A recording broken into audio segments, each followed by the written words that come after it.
In today's video, we're going to be talking about the Nintendo Super Bowl ad stuff. Baldur's Gate 3, or not Baldur's Gate 3, Baldur's Gate is getting a TV show, and the new Horizon Zero Dawn game is another live service slop game, unfortunately. That is what we're going to be talking about today. Remember to subscribe to the channel if you haven't already. We do these news videos on Mondays, so come over here, check out the channel on Mondays. Subscribe, like the video if you like it, dislike it if you dislike it, I completely understand. Now let's get right into the video. So, starting with the fact that Nintendo had a Pokemon ad during the Super Bowl. Now, that itself isn't a weird thing, obviously advertising is totally normal.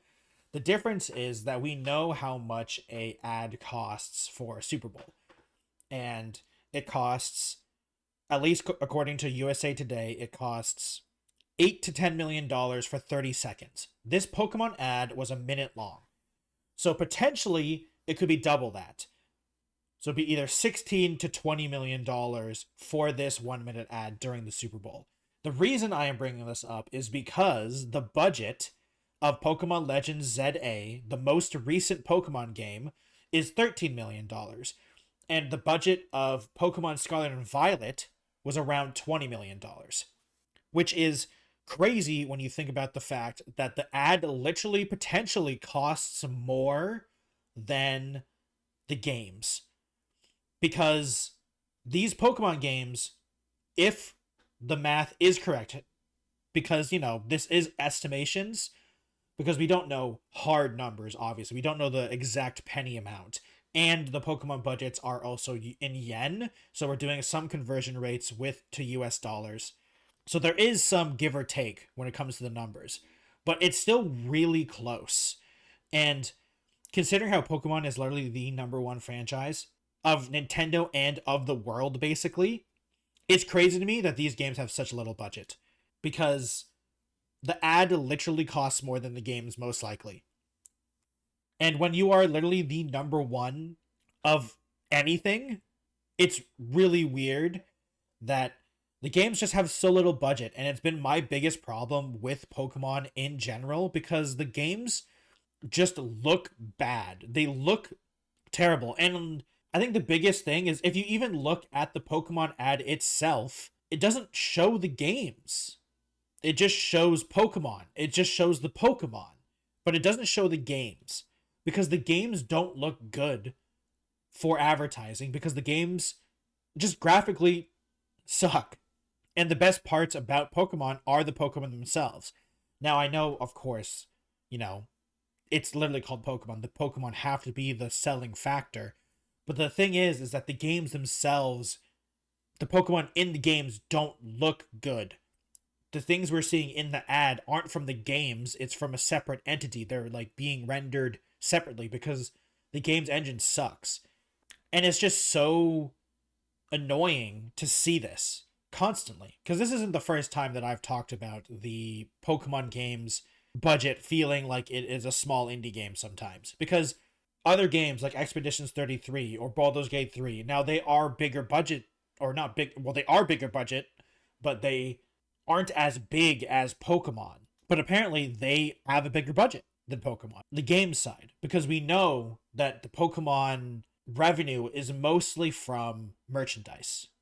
And the games don't actually sell that much comparatively to the merchandise.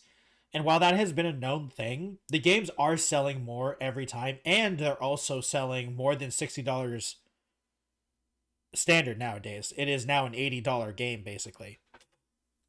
And I think the reason of this small budget is the games are, in fact, selling better nowadays than they ever have been with the small budgets. At least small comparatively to what Pokemon is. Like, the Pokemon games, overall, the budgets have been increasing, but the problem is that considering how big it isn't matching to what most developers are doing. Now, AAA game development is a lot of wasted money, I would say. And I agree that, I'm not saying Pokemon should have a $200 million budget, but what I'm saying is that Pokemon should have a budget related to how popular the games are and how popular the franchise is.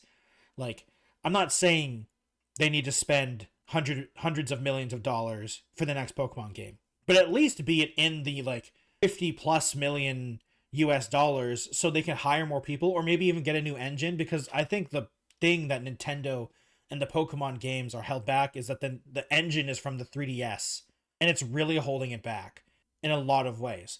And I'm one of those people who really enjoyed Pokemon as a kid, and unfortunately as I've grown up, the games have felt like they've gotten worse, even though I still enjoy the Pokemon gameplay, but I get literally motion sick from how laggy the Pokemon Sword and Shield was.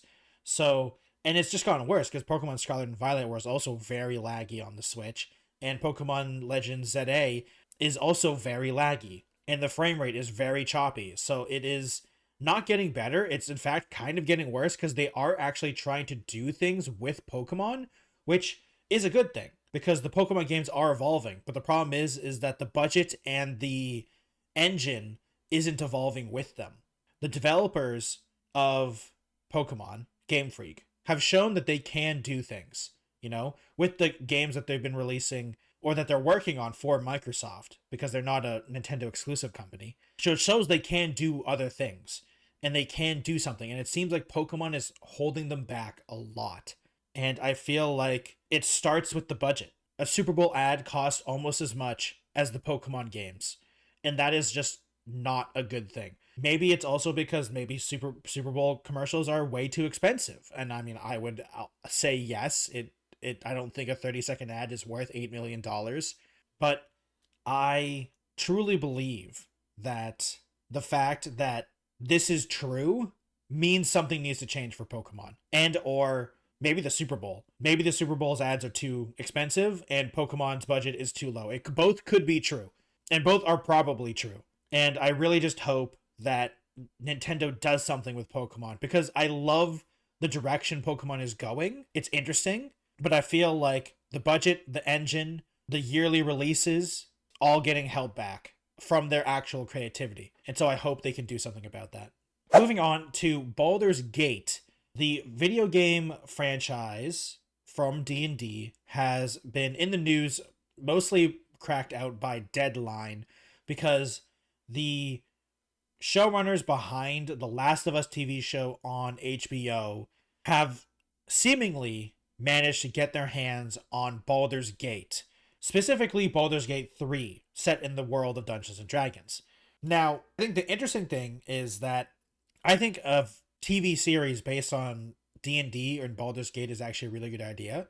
There's so much stuff you can do in the Dungeons & Dragons world that can do TV related stuff. I mean, like Lord of the Rings exists, right?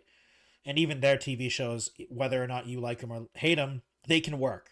And so I think this is actually a really good idea. The interesting thing is that it's the people behind The Last of Us, mostly Craig Mazin, who is the co-creator of HBO's The Last of Us.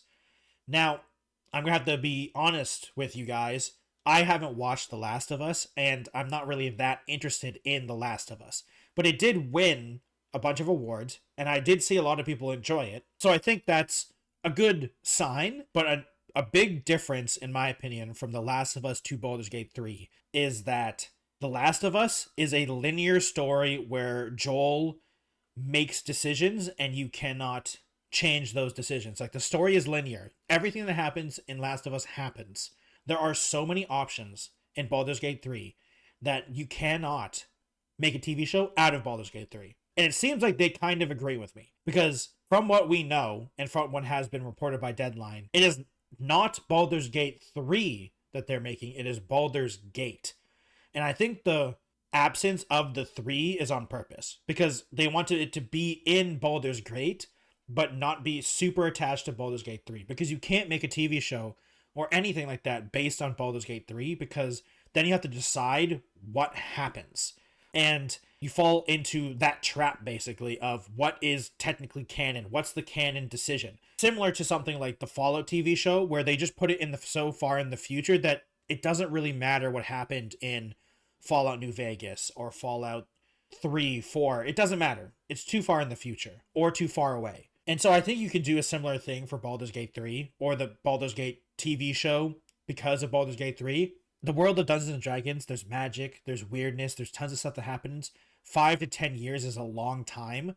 And even in our mundane world where magic doesn't exist, a lot of things can happen in a few years, let alone 5 to 10 years. So I think them making it, oh, it's in the world of Dungeons and Dragons and Baldur's Gate, but it's not Baldur's Gate 3. And I think that's a great idea. But one of the problems I can see with this is that I hope they also go down the Fallout TV show route where the TV show has its own characters. I don't want to just see Astarion, Shadowheart, and the cast of Baldur's Gate 3 there. Like, I'm sure some of the characters will be alive and they'll maybe be some cameos or some fan service, something like that. But I really hope the main characters of the show are not characters from Baldur's Gate 3, because I think it would be a disservice to the show and a disservice to Baldur's Gate 3. And I'm also really worried that if there are characters, I really hope they just get the actors from Baldur's Gate 3. If there are different people, if Astarion is voiced by a different character, or a different person, I should say, I think there's going to be a riot. So I really hope they just get the same people, like the same actors. I know they are technically voice actors, but I'm sure they could act. You know, I'm sure of it. I am full faith in them. So I really hope that it's not just a fan service fest of Baldur's Gate 3 stuff. And I'm cautiously optimistic when it comes to this show and their announcements of stuff like this. And I really just am excited for more Dungeons and Dragons content in the vast media. I really enjoyed the D&D movie, so I really hope that they continue this. And maybe this is going to go along with more games from Wizards of the Coast as well. And now that, I've talked about how cautiously optimistic I am, why am I cautious? Other than the things I've just said, it's also because they are not in contact with Larian Studios at all, apparently. There is zero communication happening between Larian Studios and the people working on this TV show. And I'm not saying that Larian should have this, like, the final say, or they should be the big boss. I'm just surprised they're not even, like, consulting at all with the writers from Larian Studios, because I feel like the writers from Larian Studios have proven they can make good stories over and over and over again. And I'm not saying you should just hire the writers, but I'm saying, like, I'm surprised they're not even being consulted at all. Now, I'm sure Wizard of the Coast is involved, of course, but Wizard of the Coast didn't make Baldur's Gate 3. Larian Studios did. And so I'm really worried about that. That's like my biggest worry and why I'm cautiously optimistic, not just optimistic about this, because Larian Studios isn't involved at all. And I feel like that's also just a missed opportunity from the creators of this show to just not even talk to them. But they did make the Last of Us show, so, like, they do obviously kind of know what they're doing. So maybe this is just me being scared because I have PTSD from, like, the Halo show and stuff like that. So hopefully it goes well, because I want it to go well, because I'm probably going to watch this and I want to watch something that's good. Moving on to the final story of today. Sony released a new trailer for Horizon Hunters Gathering and Horizon Steel Frontiers. And these two games are similar but different in scheme and genre, I would say. The reason I'm talking about them is because, first of all, as reported by The Gamer, Horizon Steel Frontiers isn't being made by Guerrilla Games, the studio behind Horizon Zero Dawn. It's being made by NCSoft, and it's going to be released on mobile and PC this year. So it is going to be a crazy mess of microtransactions, most likely. So that's going to be a kind of unfortunate thing, because it looks like kind of like Horizon but Monster Hunter, which is really cool, and I think I really enjoy that style of game, and I'm really interested in that. It's going to be a mess of microtransactions because of NCSoft. I was like, darn, that sucks. And then they're like, oh, we also have another one, and it's going to be, this one's being made by Guerrilla Games, and it's called Horizon Hunters Gathering. And unfortunately, this game just looks like a live service slop game. Like, it looks like it's trying to be Elden Ring, Night Ring, and kind of like Monster Hunter as well, but less so Monster Hunter, maybe like the free-to-play version Dauntless that was canceled a long time ago. Because like the game's graphics doesn't look like Horizon. It's a cel shaded cartoony graphic style. The hunters don't really look like Horizon characters, not really, and the robots just straight up don't look like robots. And it doesn't look like you can like destroy the robots in the same ways you could in the games. And it while it isn't a live service hero shooter, it feels like the closest thing to it without actually being a live service hero shooter, which really sucks.